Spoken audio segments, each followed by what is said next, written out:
So this is an interesting dynamic. We just lost the game versus the Indianapolis Colts. I was live streaming 3.5 hours, and it was atrocious. It really was. But with that being said, Joe Burrows had something to say after the game. He said that that's not my choice, Burrow answered. I would have probably preferred to play a little bit today, but we got a good workout in the morning, got some good throws. It's nice to watch these guys go out and try to make the team. And, I've been very vocal about my opinion on whether or not we should play starters in the preseason. And that answer has always been absolutely astounding yes. I believe we should, and I think we start off the season 0-2, 0-3, slow start to the season because we don't play our starters. And I understand the idea that people have, we don't want these guys to get hurt.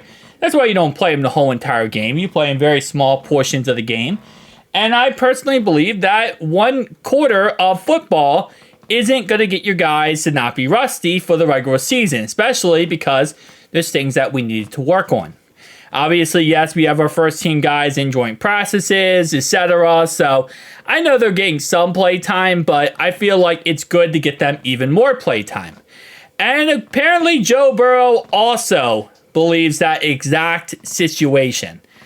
And man, Zach, you gotta stop playing our guys, man. I know this is against your policy. This is against how you do things. I know it's against everything. But when you got your own quarterback coming out and saying, yeah, I would love to have played football today, and actually, went out there, it's the situation where it's like, that really means Joe wanted to play. Because there's really no reason for Joe to say that other than to stir up any buzz, because really, there's nothing for him to gain by saying this statement, right? It's after the game's over. The whole situation, it is what it is. But it just goes to show he may be trying to set the principle moving forward. We definitely should be starting some of our starters throughout the preseason, more than just playing them in the very beginning, 1/4, week 1, when reality-wise, that's not going to keep players from being rusty and starting off the season slow.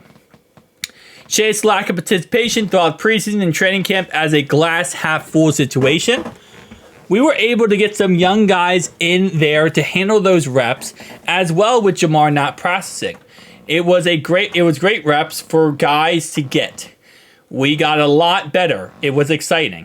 And actually, I fully agree with that.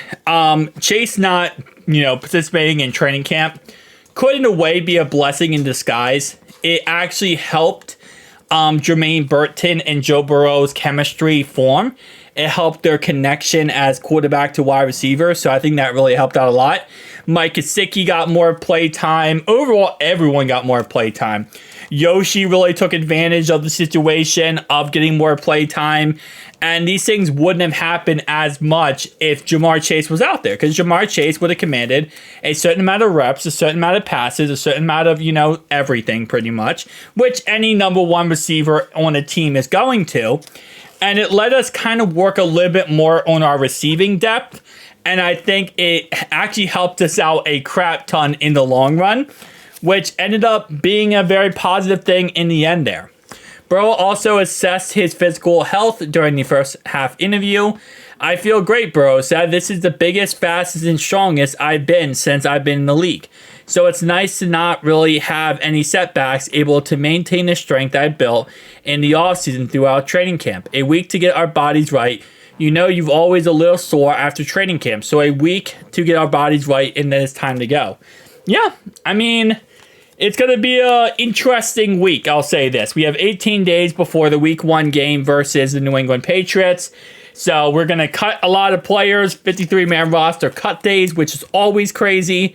And then we're going to go ahead and pick up some guys. So we're going to have to bring some new guys in, have them learn the offense and defense very quickly, and kind of, makeshift a 53-man roster, and then play New England week 1. Thankfully, we don't like last year. We don't play Cleveland week 1, so it's a little bit easier of an opponent, and we can start off the season on a high note and not a low note. But still, again, you play the Chiefs week 2.